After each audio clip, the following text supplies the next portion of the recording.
menyanyi-nyanyi.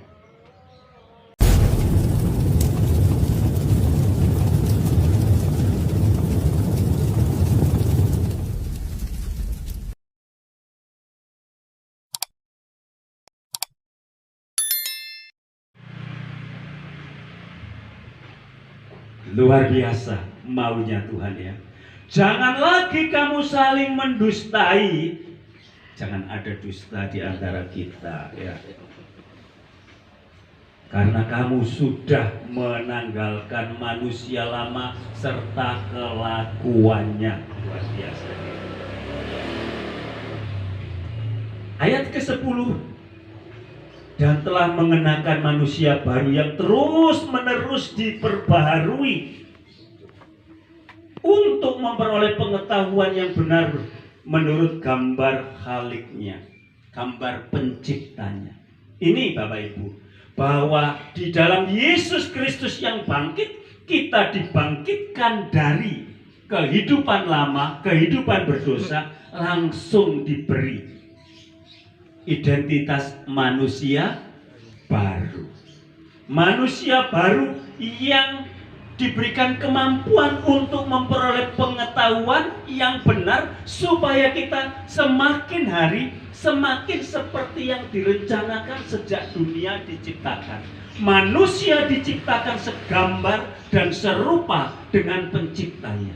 Nah ini, karena dosa, gambar dan rupa itu tidak lagi bisa kita miliki, sudah rusak, sudah hancur berkeping-keping. Lagunya begitu ya. Dan usaha manusia, seperti saya katakan tadi, kita yang sudah mati tidak bisa berbuat apa-apa. Hanya Sang Pencipta alam semesta, hanya Yesus Kristus yang bisa mewujudkan itu kembali. Oleh karena itu, karena kita sudah menjadi manusia baru, maka sepantasnya lah hal-hal yang tidak pantas tidak boleh kita kenakan lagi.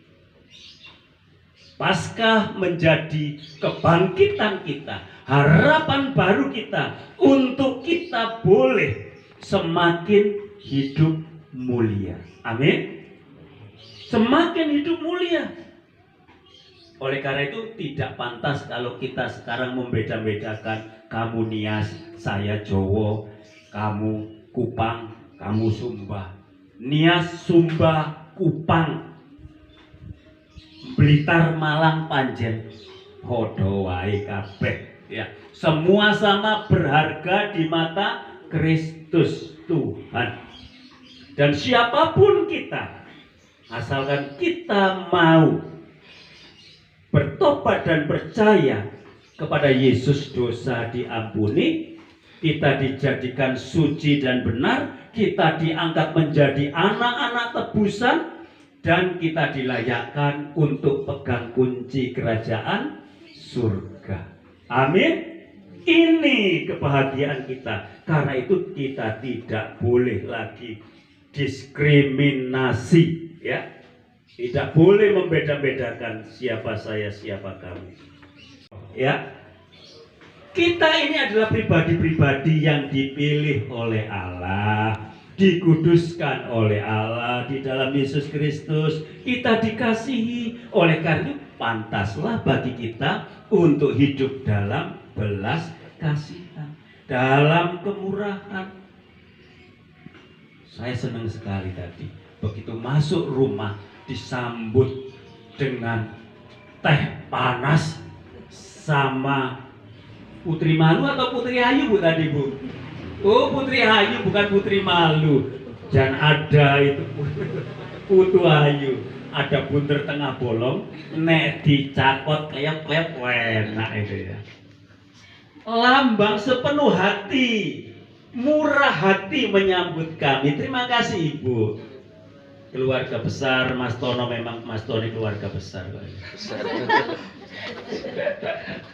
Luar biasa besar hatinya, rendah hati, lemah lembut dan sabar menanti kita, sabar ngoper kita ya kita.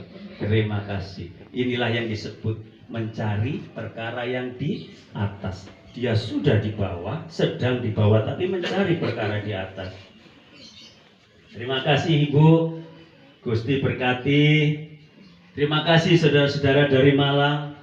Walaupun Bapak Ibu jauh-jauh ya, tapi sudah mau menjadi satu di sini. Ini termasuk juga mencari perkara yang di atas. Berusaha menjadi satu lewat rel kereta api.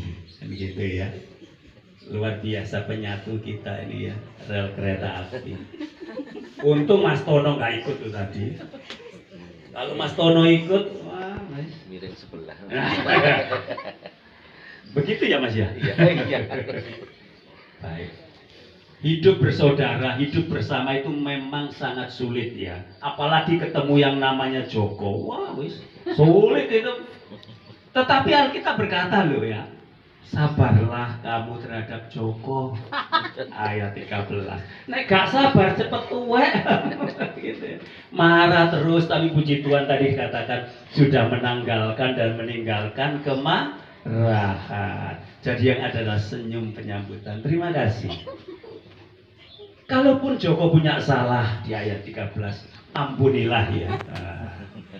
Maka kalau kalian juga punya salah kepada saya juga akan mengampuni. Itu yang Tuhan mau. Bendahara mohon maaf ya, karena saya harus merepotkan belum bayar tadi. Ya saya sudah mau bayar lewat ATM ya, tapi ATM-nya tadi saya sudah katakan ya, bisa dibuka nggak bisa ditutup ya. Repot ini. Karena itu ya puji Tuhan penuh sabar mau menerima saya. Jangan dendam ya. Jangan dendam. Tetapi kalau Tuhan berbicara, kalau kita mau sungguh-sungguh, maka itu kita diberikan kuasa untuk mau mengampuni dan kita pasti bisa. Amin. Memang pertama sulit, tapi pasti bisa. Saya punya jemaat, dia diterlantarkan, disakiti hatinya oleh bapak ibunya, diusir oleh bapak ibunya.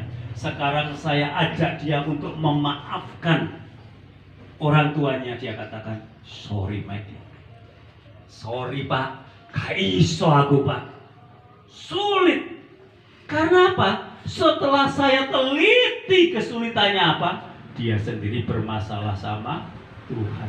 Tuhan dijadikan mesin ATM. Nah, mesin ATM menurut dia lecek, rusak, kan gitu ya. Jadi apa yang diharapkan dari Tuhan tidak dia dapatkan, dia marah sama Tuhan. Dan karena marah sama Tuhan, sekarang dia suruh ngampuni seperti Tuhan mengampuni. Itu sedang jadi pergumulan saya dalam doa, supaya Tuhan secara pribadi menolong dia untuk dia bertobat. Dari pertobatan itu dia bisa belajar mengampuni, karena dia merasa nggak bersalah, gitu ya. Kalau aku kan tadi merasa bersalah ya Bu ya, sudah minta maaf ya. Hai. Di atas semuanya itu ayat 14, kenakanlah kasih sebagai pengikat yang mempersatukan dan menyempurnakan. Kasih mempersatukan dan menyempurnakan. Betul Mbak? Oh betul itu loh, percaya ya, percaya, harus percaya. Betul ya Mas Tono ya? Betul. Terima kasih. Mari kita alumni STT Salem, kita satukan kasih kita ya, supaya kita bisa selalu rindu untuk bersekutu. Yesusku hiduplah. Kita harus hidup di dalam Yesus yang hidup. Karena itu apa yang kita lakukan, apa yang kita katakan haruslah berdasarkan kita sudah menjadi pemilik-pemilik surga. Hidup kita harus semakin mulia. Amin. Matur nuwun, Gusti berkahi. Terima kasih, Tuhan Yesus memberkati. Satu hal, mencari perkara di surga bersama dengan Yesus, dengan hikmat dan kuasa Roh Kudus, itu pasti terjadi dalam kehidupan kita. Amin.